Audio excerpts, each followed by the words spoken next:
know about you, but I've never really been 100% sure how the first rebellion started in the Hunger Games, so let's find out. So sometime after the collapse of modern civilization, the nation of Panem was established in North America, with its capital and seat of power, the capital, situated in the Rocky Mountains. In the following years after the founding, it expanded across North America and was eventually segmented into 13 outlying districts. Now these covered much of the former United States, Canada and Mexico. Now we're not really sure, it's not really clear if it's since the inception of Panem or just a gradual transformation in the years that followed. The government of Panem was a dictatorship and a police state, and each district was subservient to Panem's capital and responsible for producing goods of a particular industry to serve the growing needs of the nation and of the capital in particular. Now, despite producing advanced technology and immense wealth, all of the goods and services provided by the districts were strictly controlled and operated by the oppressive government. Now, the capital and its citizens were the only ones able to really reap the full benefits of the vast resources that were being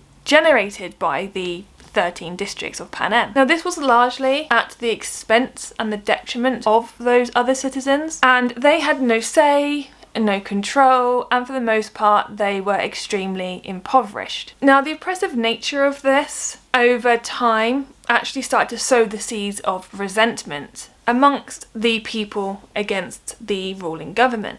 And after time, the outlying districts grew tired of this oppressive regime and they initiated a revolution. Okay, so let's talk about the war itself.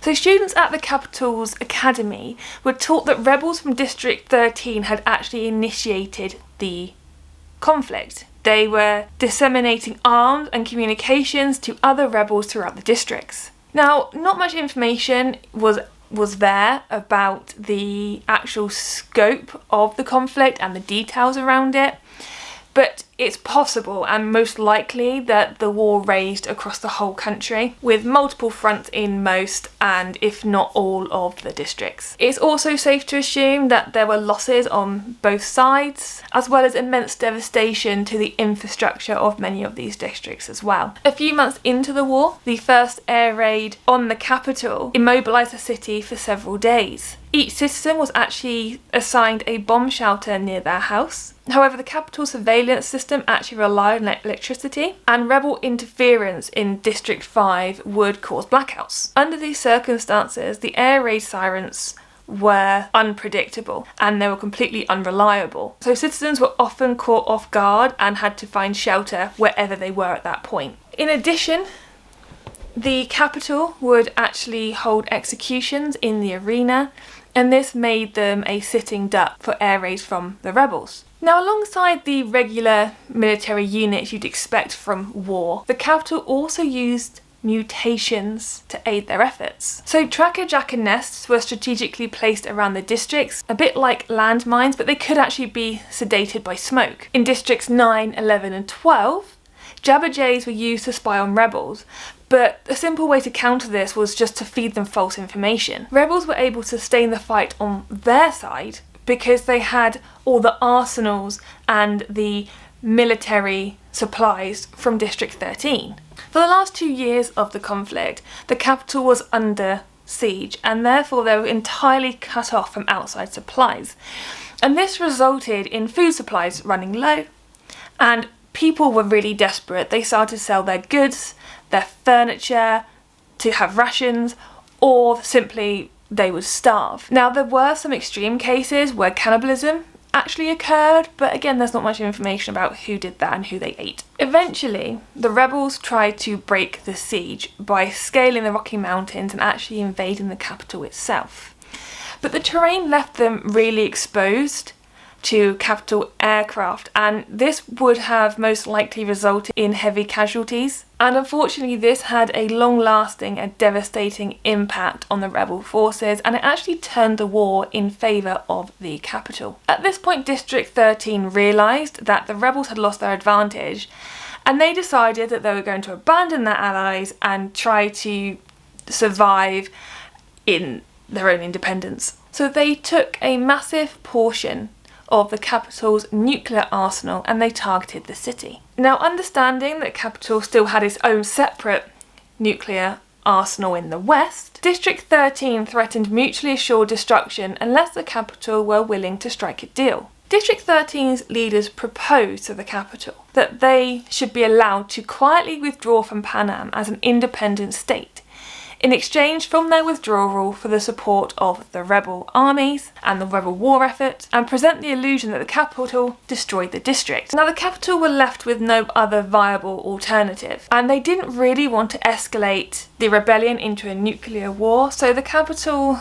unwillingly agreed to these terms. District 13 therefore pulled back all of its military forces and assets to the district, relocated its military and populace to an existing underground complex. It then allowed the capital to cut off all access to the district from the rest of Pan Am, demolishing the infrastructure above through repeat bombing. The capital then used the decimated site of District 13 as propaganda to showcase the consequences of rebelling. With the total loss of support from District 13's military, the remaining districts could not hope to further resist against the capital's forces. In the final phase of the war, the Dark Days, the capital quickly overran all rebel resistance in Pan Am, as the rebellion collapsed in the face of the superior capital's numbers and weaponry. One by one, the remaining districts were eventually pacified and reunited under the firm grip of the capital. With the collapse of the rebellion, the Treaty of Treason was signed and put into effect over the defeated districts.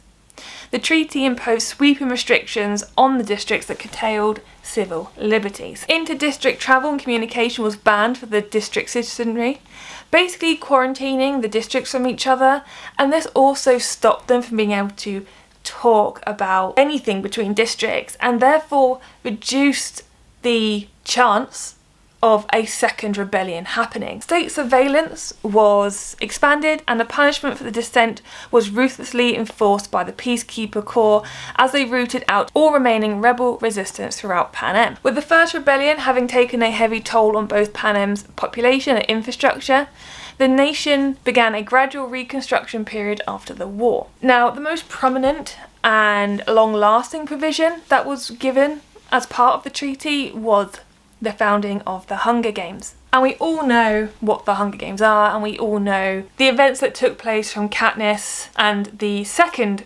rebellion to end those. I do have some videos, guys, around the Hunger Games. I've got some about the origin of the Hunger Games if you are interested, and also things that were left out of the movies that were quite dark but can be found in the books as well. But that, guys, in a nutshell, is actually how the first war, the first rebellion began. Now, I found it really interesting to see that District 13 were actually like, whoa, we want to be secure, let's make a deal, let's go underground, you won't hear from us again. I mean, unless I've missed it, I didn't realise this in the books or in the movie, that actually District 13 was okay and they hadn't been destroyed, as much as you're led to believe that anyway. But that's all for this video, guys. Please do subscribe, it helps me out a lot, and also I don't want you to miss out on anything else we've got coming up for this year. Christmas content soon, and we've got lots of great stuff planned for the new year as well. But until next time, you take care.